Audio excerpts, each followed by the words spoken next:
বৈজ্ঞানিক পদ্ধতিকে কাজে লাগিয়ে বৈদ্যুতিক মিটার থেকে বিদ্যুৎ চুরি করে ধরা পড়ল 3 অভিযুক্ত।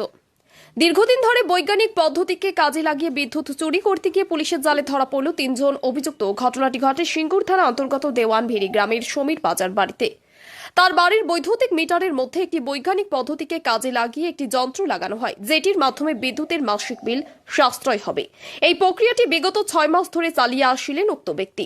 বিদ্যুৎ দপ্তরের আধিকারিকদের সন্দেহের ভিত্তিতে একটি তদন্ত গঠন হয়। তারপরে ধরা পড়ল এই বিদ্যুৎ চুরির ঘটনায় অভিযুক্তরা। এরপর বিদ্যুৎ দপ্তরের আধিকারিক অনুপ কুমার গের গত 15-10-2025 একটি অভিযোগ দায়ের করেন সিঙ্গুর থানায়। ওই অভিযোগের ভিত্তিতে সিঙ্গুর থানা ভারতীয় সংবিধান ধারা 135/1 আন্ডার সেকশন BCD এই ধারায় মামলা শুরু করে তদন্তে নামেন এবং প্রথমে অভিযুক্তর বাড়িতে হানা দেন এবং সেই অভিযুক্তকে সাথে সাথে আটক করেন।